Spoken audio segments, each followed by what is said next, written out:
এই ধরনের অর্ডার কপিতে লেখা, এটা বলবো মামলার একটা নতুন দিক। আর্গুমেন্ট শুরু হলে এটুকু জানি, postmortem report, CFSL report, plus হচ্ছে আপনার CCTV report, DNA analysis report, এই রিপোর্টগুলো নিয়ে কিন্তু আর্গুমেন্ট হবে। সবাই ভেবেছিল স্ট্যাটাস রিপোর্টটা আমরা পাবো না, কিন্তু আমরা তো হাতে পেয়ে গেছি। এবং বেশ কিছু নাম আছে, বেশ কয়েকজন তৃণমূলের নেতা এখন টিকিট পায়নি। আপনারা খুঁজে নেবেন, আপনারা মিডিয়া, কারা টিকিট পায়নি এই কেসের সাথে যুক্ত। তো আশা করছি তাদের ভবিষ্যতে সিবিআই অফিসে ডাক পড়বে। উনি বডি পুড়িয়েছে, ওনার ডাক কেন পড়বে না? ওনাকে ওনাকে কেউ কি দায়িত্ব দিয়েছিল? মা বাবার কনসেন্ট ছিল যে উনি এখান থেকে বডিটা নিয়ে গিয়ে, উনি কি ডোম নাকি? উনি পলিটিক্যাল ডোম বেসিক্যালি। উনি ওই যে দাহ কাজটা করেছিল, কার কার কথা শুনে? ওনাকে তো জবাব দিতে হবে। এইবার মামলার মোড় ঘুরেছে, ঘুরবে, এবং সিবিআই সেইগুলোকে সামনে নিয়ে আসবে। এরা ভয় পেয়েছে যে কিছু না কিছু বেরিয়ে যেতে পারে। আর একটা মেয়ে মারা গেল, তারা কেউ কিছু দেখতে পেল না। এর থেকে তো আর হাস্যকর কিছু হতে পারে না। আমি এটুকু বলতে পারি যে অনেক কিছুই জানে, হয়তো মুখ খোলে না। অভিজিৎ গাঙ্গুলি স্যারের সাথেও আমি এটাকে ব্রিফ করেছিলাম বা দিয়েছিলাম, কিন্তু আমরা অন্তত, উনিও খুঁজে পাননি, আমিও খুঁজে পাইনি। মানে অন্য অনেক কিছু আছে, কিন্তু the report is very disturbing. উনি কার বেসিসে বলেছেন সেটা আমরা দেখতে পাইনি। সেটা চন্দ্রচূড় সাহেবই বলতে পারবেন। টিএমসি যারা আগের দিন করলো, ওগুলো তো রাজনৈতিক জঞ্জাল, ওগুলো থাকা উচিত ফরেস্টে। ওরা ভুল করে লোকালয়ে ঢুকে পড়েছে। 4 তারিখের ভোট যাক, ওরা আবার জঙ্গলে চলে যাবে। দেখুন, অপরাধ যখন হয়েছে, ভেতরের লোক ছাড়া অপরাধ হতে পারে না। আর তৃণমূলের লোকই অপরাধ করেছে। আর ওই যে কলতান দাশগুপ্ত বলছে কবরের ভেতর থেকে ফাইল নিয়ে আসবে, ওনাকে জিজ্ঞাসা করুন ফাইলটা কোন কবরে আছে, ও যেন সেইটাকে জানার চেষ্টা করে। এই কেসটা যখন আমি লিগাল সাইডটা যখন দেখেছিলাম, বা যখন বিভিন্ন সময় কোর্টে যেতে হয়েছিল, তখন অভয়ের মা বাবার সাথে বা আমাদের যারা ক্লোজ যারা লোক, তাদের সাথে যখন আলোচনা হয়েছিল, আমরা একটা কথাই বলেছিলাম, এই কেসটা যেদিন কোর্টে শুনানি হবে, সেদিন কিন্তু সিবিআই চাপে পড়বে। তার কারণটা হচ্ছে, কালকে দেখবেন জাস্টিস রাজাশেখর মান্থা একটা কথা বলেছে, যে আমরা কিন্তু, মনে হচ্ছে যে এটা সিঙ্গেল পার্সনের দ্বারা সম্ভব নয়। একটা মিডিয়াতে একজন ডাক্তারবাবু বলেছিলেন, যদিও এই উনি লেডি ডক্টর বলেছেন, আমি জানি না কে বলেছিলেন, আমি ছাড়া আর বাকি কেউ এই ব্যাপারটা নিয়ে বলেনি, যে ওর মানে ভিকটিমের যে লেগ ছিল, পা, সেটা এমন ভাবে ছিল, তার অ্যাঙ্গেলটা দেখে মনে হচ্ছে যে, সেই ভিডিওটাও একটা বিশেষ চ্যানেলে আছে, পশ্চিমবঙ্গের প্রথম সারির একটা চ্যানেলে, যে ওই অ্যাঙ্গেল দেখে ক্লিয়ারলি বোঝা যাচ্ছে যে পেলভিক বোন আইদার ডিসলোকেশন বা ফ্র্যাকচার আছে। তো সেটা দেখে মনে হয় না যে এই ধরনের ক্রাইম করা একজনের পক্ষে সম্ভব। আমি পার্সোনালি বলেছিলাম যে 4 জনের নিচে সম্ভব নয়। এবং এক্স সিবিআই ডাইরেক্টর উপেন বিশ্বাস স্যার, তিনিও বলেছিলেন এটা 6 জনের নিচে সম্ভব নয়। তো সেই জায়গায় সঞ্জয় রায় এটা একা করেছে, এটা তো বিশ্বাসযোগ্য নয়। কিন্তু সিবিআই যে বাকি দিকগুলো খতিয়ে দেখেনি, কলকাতা পুলিশ যে তদন্ত করেছিল, সেই তদন্তকেই সিলমোহর দিয়েছিল। এবং লোয়ার কোর্টে যে জাজমেন্ট হয়েছিল, সেই জাজমেন্টেও একাধিক কলকাতা পুলিশকে ক্রিটিসাইজ করা হয়েছে, কিন্তু তারপরেও দেখা গেছে সিবিআই তদন্তকারী যে অফিসার, তারা কিন্তু সেই জায়গাগুলো দেখেনি। এবং আমি সিবিআই অফিসারদের সাথে যেটুকু কথা বলে বুঝেছি, তারা সাপ্লিমেন্টারি চার্জশিট দেবে, এবং তাদের একই দাবি যে আমরা যে প্রশ্নগুলো তুলছি, সেই প্রশ্নগুলো তারা নাকি খতিয়ে দেখছে। কিন্তু খতিয়ে দেখার পরে সেটার যে কি আপডেট, কবে রিপ্লাই দেবে, সেটা কিন্তু তারা ক্লিয়ার কাট কিছু বলেনি। কিন্তু কালকে যে শুনানি, মানে হিয়ারিংটা হয়েছে, এবং তার যে শুধু অবজারভেশন নয়, রায়ে কিন্তু লেখা আছে। কারণ জাস্টিসদের কিন্তু একটা অবজারভেশন থাকে, সেটা সবসময় লেখা থাকে না। এখানে কিন্তু বলাই হয়েছে যে সিবিআই তার ফুল লিবার্টি আছে, সে চাইলে যে কাউকে জেরার জন্য ডাকতে পারে, এমনকি সঞ্জয় রায়কে আবার কাস্টডি নিয়ে জেরা করতে পারে। এই ধরনের অর্ডার কপিতে লেখা, এটা বলবো মামলার একটা নতুন দিক ঘুরে গেল। এবং আশা করি সিবিআই এইটাকে আবার তদন্ত করবে, কারণ এই ইনভেস্টিগেশনটা হয়নি বলা চলে, এর রিইনভেস্টিগেশন দরকার। আমরা যেহেতু কোর্টের নিয়ম অনুসারে ফার্দার ইনভেস্টিগেশনের ডিমান্ড করেছি, দ্যাট মিনস সিবিআই এটাকে রিইনভেস্টিগেশন করবে। কিন্তু কেসের একটা দিক খুলে গেল, যে দিকটা এতদিন ধরে বন্ধ ছিল। সবে শুরু হয়েছে, এখনো পর্যন্ত আমাদের দিক থেকে সমস্ত এভিডেন্স বলা হয়নি, যেগুলো আমাদের কাছে রয়েছে। কিন্তু জাস্টিস মান্তা সাহেব বলেছেন যে কাউন্সিল, মানে আমাদের যে আইনজীবী, তাদের কাছে যে জিনিসগুলো রয়েছে, সেগুলোকে কিন্তু ভালো করে খতিয়ে দেখতে হবে সিবিআই কে। সেটা সিবিআই কে কিন্তু অলরেডি বলা হয়েছে। আপনি একটা কথা বললেন যে আপনাদের কাছে অনেক কি এভিডেন্সেস রয়েছে, আপনাদের আইনজীবীদের কাছেও অনেক কি এভিডেন্স রয়েছে। সেই কি এভিডেন্স গুলো কি আপনারা সিবিআই কে ভবিষ্যতে আগামীতে কেসের সুবিধার্থে প্রোভাইড করবেন? দেখুন, অলরেডি এই মাস দুই আড়াই আগে আমি বাইরে যাওয়ার আগে সিবিআই অফিসে আমি, অভয়ের মা বাবা এবং তার বাড়ির আরেকজন ছিলেন।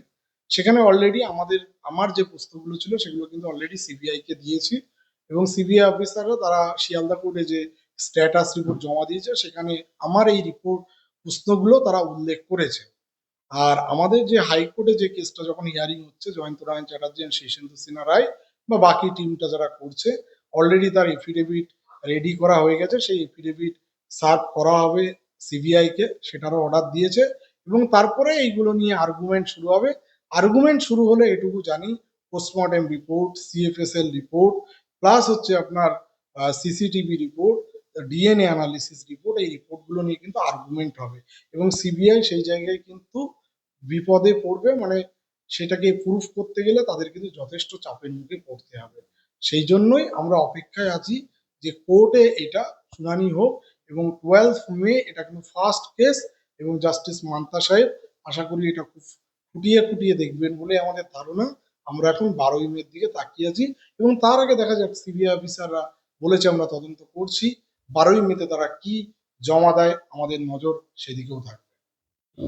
জাস্টিস রাজাশেখর মান্থার যে পর্যবেক্ষণ তাতে তাকে আপনারা আহ, খুব আমন্ত্রণ জানাচ্ছেন সেই পর্যবেক্ষণকে, এবং সেটা নিয়ে আপনারা খুব মানে কি বলবো, খুব থ্যাঙ্কফুল। কিন্তু একটি বিষয় আমি তারপর জানতে চাইবো, এই যে আপনি একটু আগে বললেন যে আপনাদের কাছে বেশ কিছু কি এভিডেন্স রয়েছে, যে সমস্ত এভিডেন্স গুলো এই কেসের জন্য খুব গুরুত্বপূর্ণ।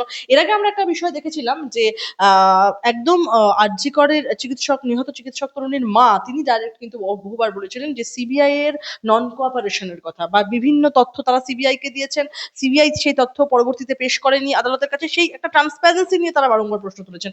এবারেও কি আপনাদের কাছে যে তথ্যগুলো রয়েছে সেটা আপনারা ডাইরেক্ট সিবিআই এর কাছে হস্তান্তর করবেন, না ভায়া কোর্ট ভায়া? আমরা অলওয়েজ, দেখুন, আমাদের ভরসা কোর্টের উপরে, আমরা কোর্ট থ্রু দিয়েই সব করব। এমনিও আমরা পার্সোনালি বলেছি যে তা আপনারা এই বিষয়গুলো দেখুন, আর আপনারা এটা না দেখলে আমরা কোর্টে নেব। কারণ যে স্ট্যাটাস রিপোর্ট সুপ্রিম কোর্টে জমা দিয়েছিল, সেখানে দেখবেন যে 9 তারিখে পোস্টমর্টেম হয়েছিল, তার অটোপসি স্যাম্পেল কালেকশনের পরে পুলিশ কাস্টডিতে ছিলই প্রায় বলতে গেলে 13 তারিখ পর্যন্ত। তাহলে এই যে টাইম পিরিয়ডে স্যাম্পেল চেঞ্জ হয়নি, সেখানে সঞ্জয় রায়কে প্লট হয়নি, তার কি গ্যারান্টি আছে? এবং সেখানে কিন্তু লেখাই আছে, there is a no cogent explanation done by Kolkata police to CBI, মানে সিবিআই এর কাছে কোনো এক্সপ্লেনেশন দিতে পারি না। একটা স্যাম্পেল কালেকশন করলাম 9 তারিখে, আর 13 তারিখে আমি সিএফএসএল কে দিলাম, তাহলে এই 4 দিন ধরে করলাম কি? 4 দিন তো স্যাম্পেল হেরাফেরি করতে পারে, যেটা আমাদের বারবার হয়ে আসছে। এবং ডিএনএ তে আপনি একাধিক ডিএনএ কন্টামিনেটেড ডিএনএ পাওয়া যাচ্ছে। এগুলো ধরে নেওয়া যেতেই পারে যে এই টাইম পিরিয়ডে প্রমাণ লোপাট হয়েছে, যে প্রমাণ লোপাটের তত্ত্বটা বারবার সিবিআই বলার চেষ্টা করছে অ্যাকচুয়ালি এইটা। কিন্তু স্ট্যাটাস রিপোর্ট এখন আমাদের কাছে, সিবিআই কি করে বেরোবে? সবাই ভেবেছিল স্ট্যাটাস রিপোর্টটা আমরা পাবো না, কিন্তু আমরা তো হাতে পেয়ে গেছি। এবং বেশ কিছু নাম আছে, নামটা আমি আপনাকে বলতে চাইছি না। বেশ কয়েকজন তৃণমূলের নেতা এখন টিকিট পায়নি, আপনারা খুঁজে নেবেন, আপনারা মিডিয়া, কারা টিকিট পায়নি এই কেসের সাথে যুক্ত। তো আশা করছি তাদের ভবিষ্যতে সিবিআই অফিসে ডাক পড়বে, এইটুকু আপনাকে বলতে পারি। পানিহাটির পলিটিক্যাল ডোমটার ডাক পড়বে, এটুকু আপনাকে আমি এনশিওর করতে পারি। একদম এনশিওর করছেন যে কাকে কাকে?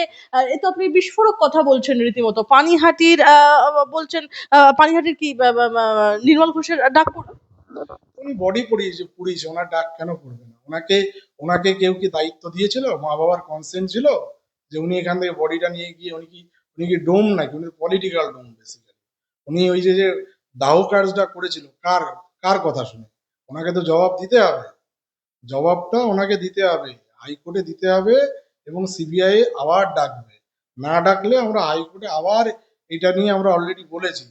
সেই এই আহ, নির্মল ঘোষ কেন বডিটা নিয়ে গিয়ে পুড়িয়ে দিল এবং আমরা সেকেন্ড পোস্টমর্টম করতে পারলাম না, এই যে ডিসঅ্যাপিয়ারেন্স অফ এভিডেন্স এবং সেকেন্ড পোস্টমর্টম করতে না দেওয়া, এই কারণে উনি জেলে যাবেন। এবং সেটা 2 বছর পরেও, 2 মাস পরেও, আর 5 বছর পরেও উত্তর তো দিতে হবে। এইটা তো লেখা আছে, লেখা নয়, সবাই দেখেছে এবং অলরেডি সব রিপোর্ট গুলোতে আছে। তো এটা থেকে কি করে ছেড়ে বেরোবে? সাপ্লিমেন্টারি চার্জশিটে নাম থাকবে, ইনক্লুডিং হেলথ সেক্রেটারিরও নাম থাকবে, সেটাও আপনারা দেখে নিন। হেলথ সেক্রেটারি কি করেছিল? যে ক্রাইম সিন, সেই স্লিপ স্টাডি রুম, সেখানে ভাঙতে যে সই করেছিল সন্দীপ ঘোষ, হেলথ সেক্রেটারি এবং আমাদের ওখানকার কিছু ডাক্তারবাবুরা। এখন আপনি বলতে গেলেন ডাক্তারবাবুরা ছাড়া পাবে না, তারাও নাও পেতে পারে, তারাও ধরা পড়তে, তারাও কেন সই করবে এই বস্তুগুলো? আমি ডাক্তারি ফ্যাটার্নিটির বলে তার অন্যায়টাকে সমর্থন করতে পারি না। একটা ক্রাইম সিন সেখানে মুহূর্তের ভিতরে ভেঙে দিল, আর একজন হেলথ সেক্রেটারি, তার কি কমন সেন্স নেই যে সে সেই জায়গায় সই করে দিল? তো এই যে সাপ্লিমেন্টারি চার্জশিটে এই নামগুলো তো বাদ যাবে না, এই নামগুলো তো জুড়বে। আমরা অপেক্ষা করছি। শাসক দলের ঠিক মোটামুটি কতজনের নাম থাকতে চলেছে আগামী যে বেশ কয়েকজন থাকবে, সবজনের নাম তো এইভাবে বলা সম্ভব নয়। সন্দীপ ঘোষকে যারা যারা সাপোর্ট করেছে তারাই, এবং তদন্তের খাতিরে আরো বেরিয়ে আসবে কারা সেই রাতে সন্দীপ ঘোষের সাথে টাচে ছিল, বডিটা পোড়াতে কে কে হেল্প করলো। কল রেকর্ড বা সিডিআর এ তো পাওয়াই যাবে, সেগুলো করুক, সিবিআই করুক। যদি নতুন তথ্য বেরিয়ে আসে তাহলে কি মামলার ধারা বা দৃষ্টিভঙ্গি বদলে যেতে পারে? কারণ কলকাতা হাইকোর্ট সরাসরি বলছে সিবিআই যেন দ্বিধাগ্রস্ত না হয়। এটা কি তদন্তে আগে কোনো বাধা বা চাপ থাকার ইঙ্গিত? দেখুন, তথ্য তো রয়েছে, সেই তথ্যগুলোকে অ্যানালিসিস করেনি। এমনি তো আর জাস্টিস রাজাশেখর মান্থা সাহেব এই কথাটা বলেননি। কারণ দেখুন, বিচারপতিরাও তো আর অন্য গ্রহ থেকে আসেনি, তারাও এই রাজ্যে এই কেসটা নিয়ে অনেক লোকজন পড়েছে, আমার সাথে অনেকেরই কথাবার্তা হয়েছে। আইপিএস বলুন, সিবিআই অফিসার বলুন, এক্স জাস্টিস বলুন, এক্স ডিস্ট্রিক্ট জাজ, তার সাথেও আমার আলোচনা হয়েছে এবং সমস্ত দিক আলোচনা হয়েছে। এত রিপোর্ট আছে যে রিপোর্ট থেকে সিবিআই পুরো ওভারলুক করে ওরা ধরেই নিয়েছে সঞ্জয় রায় অপরাধী, সঞ্জয় রায়কে জাস্ট আমরা ক্রিমিনাল বানিয়ে জেলে ভরে দেবো, ব্যাস। এই তো সিবিআই চিন্তা, সিবিআই কিছু করেনি এটাকে নিয়ে। এখন আশা করছি সিবিআই কোর্টের চাপে পড়ে করবে। দেখুন, রাজনীতি আলাদা জিনিস, কোর্ট আলাদা জিনিস। রাজনীতি রাজনীতির জায়গায়, কিন্তু কোর্টে তো কেসটা আছে এবং কোর্ট তো ছেড়ে দেবে না। এবং কোর্ট ছেড়ে যদি না দেয়, আমরাও ছাড়বো না। আমরা কেন ছাড়বো? কোর্ট যদি না, কোর্টে আমরা জানি যে এটার বিচার হবেই। কারণ রাজাশেখর মান্তা সবে একদিন শুনেছেন এবং তিনি 12 তারিখে সকালে যদি এটা শুনানি করেন, আমাদের যে গ্রিভান্স গুলো রয়েছে সেই গ্রিভান্স গুলো পুরোটা তুলে ধরা হবে। এবং উনি কথাও বলেছেন যে কাউন্সিলের কাছে যে এভিডেন্স রয়েছে সেই এভিডেন্স গুলোকে সমস্তটাই কিন্তু ট্যালি করতে হবে। তো সেই জায়গায় ছাড়া পাবেন কি করে? ছাড়া পাবেন না। আমি একটা বিষয় আপনার কাছে জানতে চাইবো, সেটা হচ্ছে আদালত যখন বলছে যে সঞ্জয় রায় অনেক কিছু জানে, এটা কি তদন্তের ফাঁক ফোকরকেই তুলে ধরছে কোথাও গিয়ে? তদন্তে দেখুন, একটা ক্রাইম যখন ঘটে, আছে ডাক্তারি পয়েন্ট অফ ভিউ থেকে বলতে পারি, যে জায়গায় ক্রাইমটা ঘটেছে বা বডি পাওয়া গেছে ওই জায়গায় বাইরে থেকে গিয়ে করা সম্ভব নয়। আর যে কোনো মানুষ দুমদাম করে আর্জি করে ঢুকতে পারে না। এই সঞ্জয় রায়, তার বস ছিল অনুপ দত্ত, এর পিছনে আর কে কে, কোন কোন পুলিশ অফিসার জড়িত, আরজি করের আর কোনো কেউ ওর সাথে কি জড়িত ছিল, সেই ব্যাপারগুলো উঠে আসেনি। আমার মনে হয় বিচারপতি এই দিকটাকেই জোর দিয়েছেন যে সঞ্জয় রায়ের সাথে কারা ইনভলভ ছিল। সঞ্জয় রায় হঠাৎ করে মনে হলো 4 তলায় চলে গেল, এতগুলো সিকিউরিটি ব্যারিয়ার ক্রস করে, কেউ কিছু বললো না, এটা তো হতে পারে না। নিশ্চয়ই কিছু লোক তাকে চিনতো। তাহলে সেই কারা তারা, তাদেরকে তো সামনে আনেনি সিবিআই। আমরা সেটাই চাইছি যে সিবিআই তাদের সামনে আনুক, এবং আমার মনে হয় বিচারপতি এই ব্যাপারটার দিকে জোর দিতে চেয়েছেন। তো অপেক্ষায় থাকি। আমরা আশা করছি এইবার মামলার মোড় ঘুরেছে, ঘুরবে, এবং সিবিআই সেইগুলোকে সামনে নিয়ে আসবে। তপস্যা, একটা বিষয় আমি জানতে চাইবো, এই যে আরজি করের এই মামলায় হাইকোর্টের সাম্প্রতিককালে একটি পর্যবেক্ষণ সামনে এসেছে যে অভয়ার মাও এই কথা বলেছেন যে তারা প্লেস অফ অকারেন্সটা রিভিজিট করতে চান। আপনাদেরও এই দাবি রয়েছে, প্লেস অফ অকারেন্স আপনারা রিভিজিট করতে চান। এই যে আপনাদের দাবি, তাতে যদি সিবিআই এর আপত্তি না থাকে, রাজ্য সরকারের এত আপত্তি কেন? এটাই তো বস্তু। এটা আমাদের যখন হাইকোর্টে অলরেডি তীর্থঙ্কর ঘোষের সিঙ্গেল বেঞ্চে হিয়ারিং হচ্ছিল, ফিরোজ এডুলজি তখন বাই দ্য টাইম আমাদের আইনজীবী ছিলেন, তিনি এটা অ্যাপিল করেছিলেন। তিনি বলেছিলেন যে আমরা ক্রাইম সিনের ভেতরে ঢুকবো না, আমি জাস্ট টোপোগ্রাফিটা বুঝতে চাই, কারণ আমরা তো সবাই জাস্টিস চাই। তো সেক্ষেত্রে সিবিআই অবজেকশন করেন, অবজেকশন করেছিল কল্যাণ ব্যানার্জি, এবং সেটাকে আবার শিয়ালদা কোর্টে পাঠায়। শিয়ালদা কোর্টে অবজেকশন দেওয়ার জন্য তিনি দিতে পারেন না। তো এইবারও কালকেও এটা নিয়ে যখন কথা হয়েছে, তখন কিন্তু সিবিআই বলেছে আমাদের কোনো অবজেকশন নেই।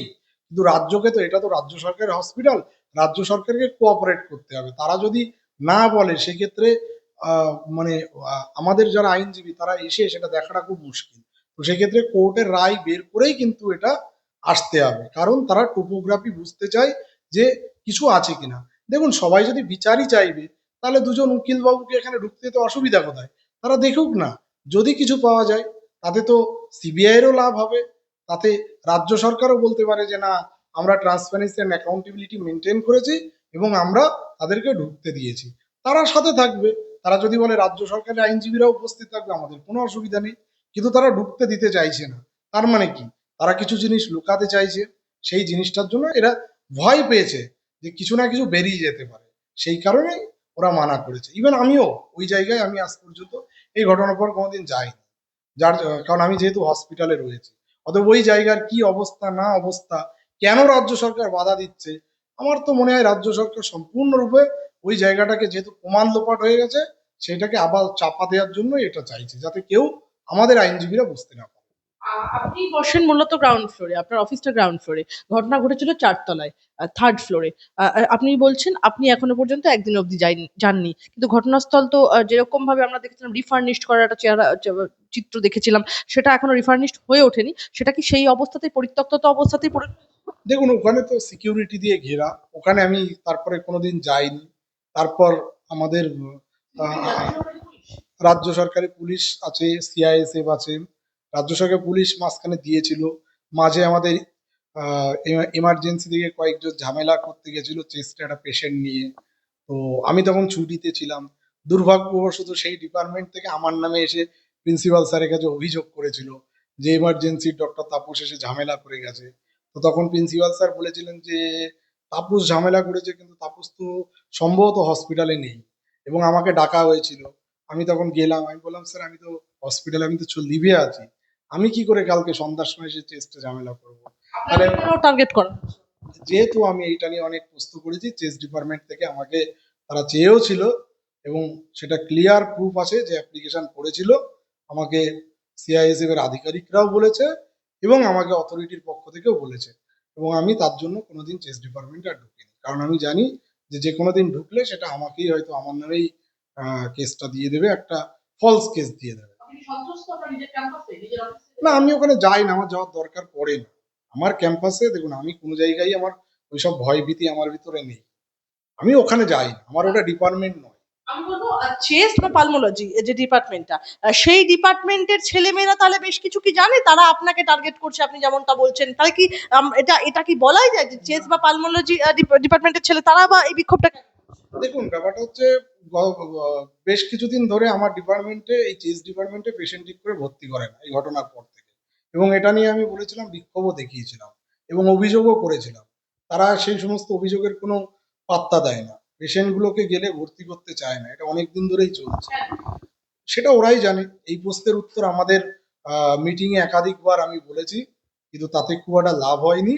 এবং তারপরে দেখা গেছে যে যে জুনিয়র ডাক্তাররা, ওই যে আমাকে যেটাই টার্গেট করা হয়েছিল, যে জুনিয়র, তারা তো জুনিয়র ডাক্তাররা গেছিল, তারা একটা কমপ্লেন লেটার জমা দিয়েছিল যে কিছু আননোন ডক্টর গিয়ে ঝামেলা করছে, তার জন্য তারা কলকাতা পুলিশকে চেয়েছে এবং সিকিউরিটি দিয়ে ছেড়ে দিয়েছে। দেখুন, একটা আরজিকর হসপিটালের ভিতরে একটা ডিপার্টমেন্টের কিছু জুনিয়র যদি কোনো কারণে ঝামেলাও করে আসে, তাদের থেকে ইনসিকিউরিটি ফিল করছে সেখানকার কিছু ডাক্তার, তাহলে বোঝাই যায় যে তাদের ইন্টেনশন নিয়ে। আর একটা মেয়ে মারা গেল, তারা কেউ কিছু দেখতে পেল না, এর থেকে তো আর হাস্যকর কিছু হতে পারে না। আমি এটুকু বলতে পারি যে অনেক কিছুই জানে, হয়তো মুখ খোলে না। একটা প্রশ্ন করবো আপনার কাছে, সুপ্রিম কোর্টের যে স্ট্যাটাস রিপোর্ট ছিল সেটা কি আপনি দেখেছিলেন? এমনকি রিপোর্ট ছিল যে বিচারপতিরাও ক্ষোভ প্রকাশ করেছিল? রিপোর্টটা আমি সবই দেখেছি, পুরোটাই দেখেছি। নাহলে আপনাকে 9 থেকে 13 তারিখের ওই গল্পটা তো বলতে পারতাম না। এই গল্পটা হয়তো খুব বেশি সামনে আসেনি, এবং আমি জানি না বিচারপতি ডিওয়াই চন্দ্রচূড় সাহেবই হয়তো বলতে পারবেন যে উনি কি দেখে চমকে গেছিলেন। আমি অন্তত, আমার যতটুকু আইনের নলেজ আছে, আমি অন্তত চমকাইনি। প্লাস এই রিপোর্টটা নিয়ে আমি এক্স জাস্টিস অভিজিৎ গাঙ্গুলি স্যারের সাথেও আমি এটাকে ব্রিফ করেছিলাম বা দিয়েছিলাম, কিন্তু আমরা, অন্তত উনিও খুঁজে পাননি, আমিও খুঁজে পাইনি। মানে অন্য অনেক কিছু আছে, কিন্তু the report is very disturbing, উনি কার বেসিসে বলেছেন সেটা আমরা দেখতে পাইনি। সেটা চন্দ্রচূড় সাহেবই বলতে পারবেন। দেখুন, এইবার আপনি বলতে পারেন আপনি প্রধান বিচারপতি নিয়ে প্রশ্ন তুলছেন। দেখুন, আমি বিচার ব্যবস্থার সম্মান জানিয়ে একটা কথা বলছি, যে কলকাতা হাইকোর্টের তখন মাননীয় বিচারপতি টি শিবজ্ঞানম যথেষ্ট ভালোভাবে তৎপরতার সাথে কেসটাকে হ্যান্ডেলিং করছিলেন।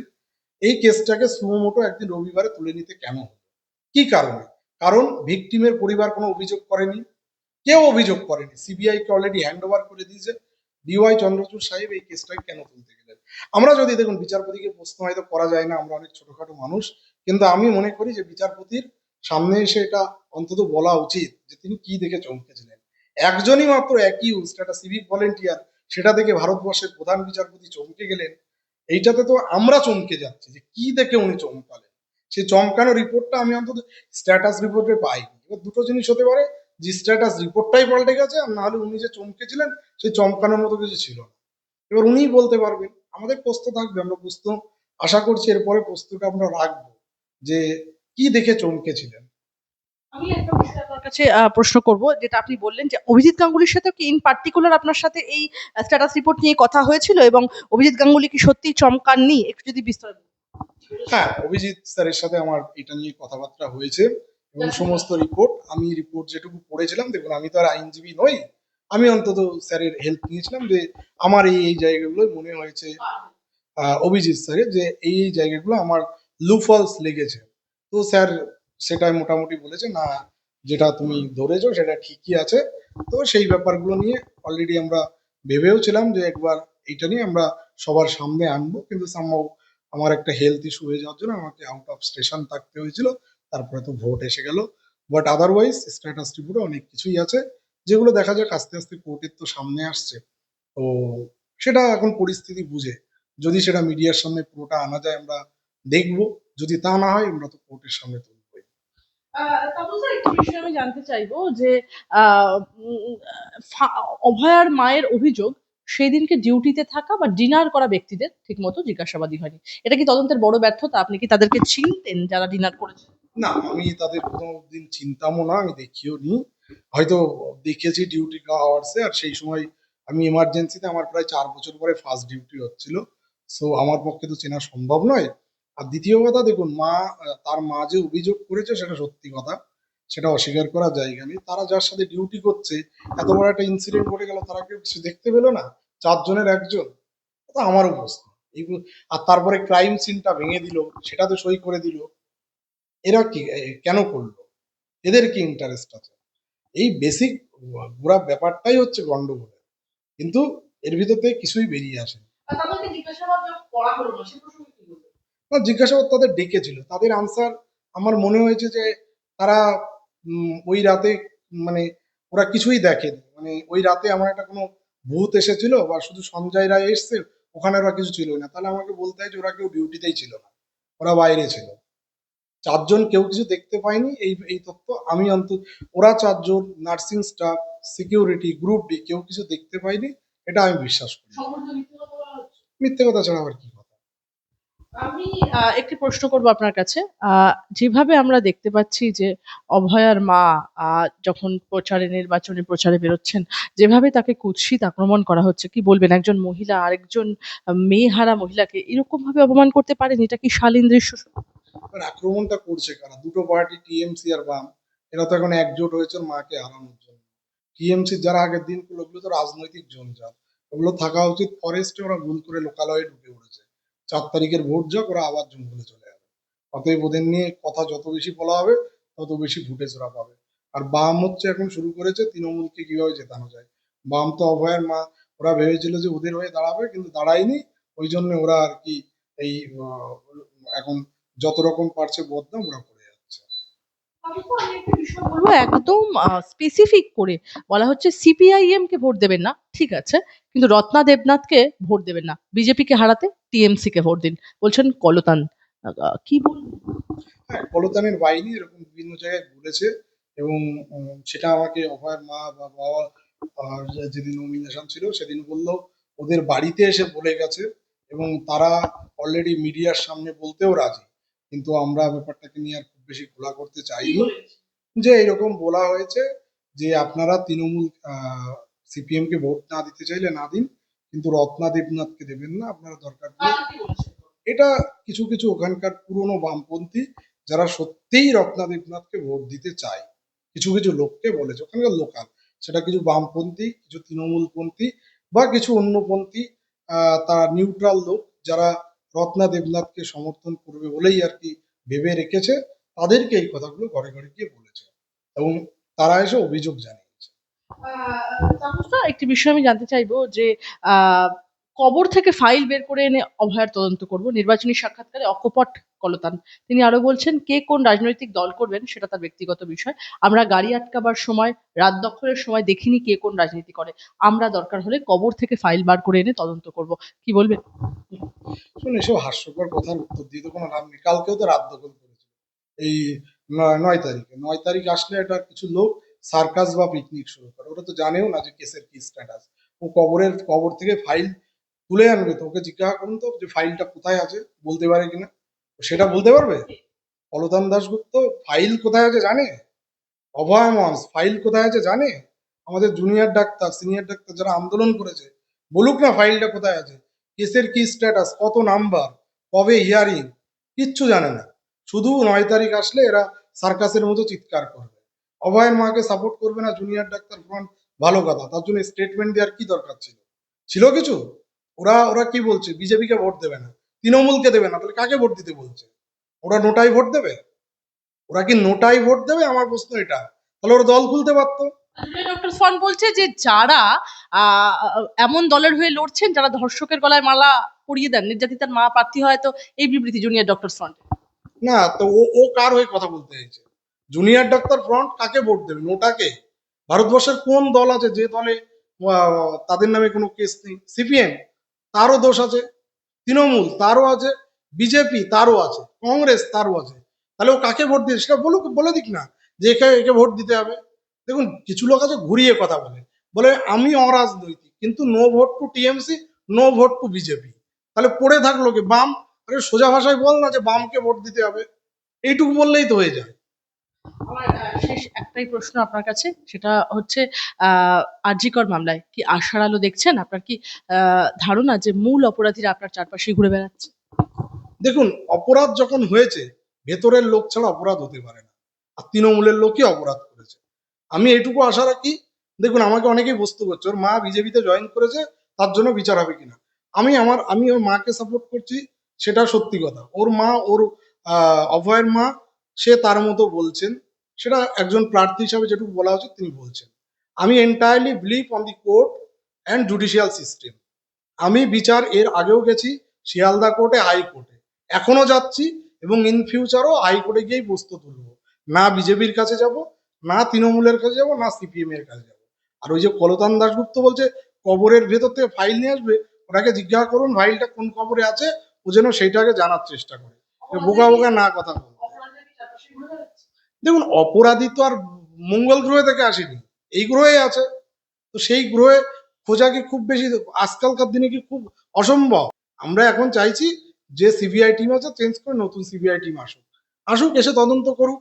হাত তো লাগবেই, এভিডেন্স এনাফ আছে। জাস্টিস রাজাশেখর মান্তা একের পর এক ছক্কা মেরেছে। এইরকম আমি দীর্ঘদিন ধরে কোর্টে যাচ্ছি, এবং তার আগেরও একটা মামলা ওনার আমি শুনতে দেখলাম। মঙ্গলবার দিন আমি সামনে বসে শুনেছিলাম, প্রায় 3.5 ঘন্টা, সেটাও একটা মার্ডার কেস। এবং পরের দিন সেই মামলাকে আরো 2 ঘন্টা শুনেছি। আমাদের এই মামলা ছত্রে ছত্রে যে পেজগুলো রয়েছে না, ছত্রে ছত্রে সিবিআই কে উত্তর দিতে হবে, ইনভেস্টিগেটিং এজেন্সিকে। তো সেক্ষেত্রে আমরা ওয়েট করছি। রাজাশেখর মান্তা সাহেব ওই মামলাটার মতো আমাদের মামলা 12 তারিখে যদি সকাল থেকে শোনা শুরু করে, আমি এইটুকু বলতে পারি, তারপরে আপনি দেখবেন যে এই মামলা কোথায় যায়, গোটা বিশ্ব আবার দেখতে পাবে যে এই মামলা আবার জেগে উঠেছে। এবং এইটার জন্য আমি ভরসা করব কলকাতা হাইকোর্ট, অ্যান্ড যদি আমাকে পরবর্তীকালে সুপ্রিম কোর্টে যেতে হয়, যাব। কিন্তু দ্য ফ্যাক্ট ইজ, কেউ যদি এখন বলে থাকে, অনেকে এরকম বলে বেড়াচ্ছে উনি ওনার মেয়েকে বিজেপি বিচার দেবে কিনা, দেখুন, I am not interested. I am only interested in Kolkata high court, যেখানে গেলে বিচার পাওয়া যাবে। এখানে রাস্তায় বসে উই ওয়ান্ট জাস্টিস চিৎকার করে বিচার কেউ দেবে না। কোর্টে আপনি যান, বিচার পাবেন। আর যারা যারা রাস্তায় ওই প্রতি 9 তারিখের পিকনিক করে, তাদেরও বলবো যে তারা যদি সত্যি জাস্টিস চায়, ওই আদালতে গিয়ে জাস্টিস চায়। এই রাস্তা ব্লকেট করে কোনো জাস্টিস হবে না।